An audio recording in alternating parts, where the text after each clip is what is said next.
بسم اللہ الرحمن الرحیم۔ جز 19 سورہ الفرقان۔ پلیس آف ریولیشن مکہ، مقام نزول Mecca. Verses 77۔ Separate right and wrong, حق اور باطل کے درمیان فرق۔ ورسز آیات 1 سے 20۔ سٹوری، کہانی۔ سورہ فرقان وحی الہی کی اہمیت پر زور دیتی ہے جو حق و باطل کے درمیان فرق کرتی ہے۔ اس پہلے حصے میں نبوت کے منکرین کے جھوٹے دلائل کے ساتھ وحی کی معجزانہ نوعیت پر بحث کی گئی ہے۔ مین تھیم، حق اور باطل کے درمیان فرق۔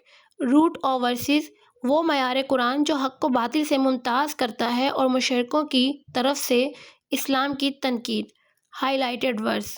آیت 2، وہ جس کے لیے آسمانوں اور زمین کی بادشاہت ہے اور اس نے نہ اولاد اختیار فرمائی اور نہ اس کی سلطنت میں کوئی اس کا شریک ہے، اور اس نے ہر چیز کو پیدا فرمایا پھر اسے ٹھیک اندازے پر رکھا۔ کی کانسیپٹس۔ اس کا تعین مختصراً بیان کیا گیا ہے کہ جہنم کی گرج بہت دور سے سنائی دے گی۔ آخر کار جہنم میں لے جانے والے کاموں سے بچنے کی ضرورت پر زور دیتے ہوئے اس بات پر زور دیا گیا ہے کہ تمام انبیاء انسان تھے۔ Versus 21 to 77۔ سٹوری، کہانی۔ پیغمبر پر قرآن کے نزول کے معجزاتی پہلو اور مشرکین کا انکار۔ مین تھیم، حق اور باطل کے درمیان فرق۔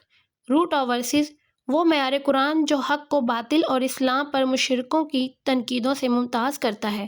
ہائی لائٹڈ ورس۔ سورہ فرقان آیت نمبر 77۔ 77 ورس۔ تم فرماؤ میرا رب تمہاری کوئی قدر نہیں فرمائے گا اگر تم اس کی عبادت نہ کرو تو تم نے تو جھٹلایا تو اب عذاب تم پر ہمیشہ رہے گا۔ کی کانسیپٹس۔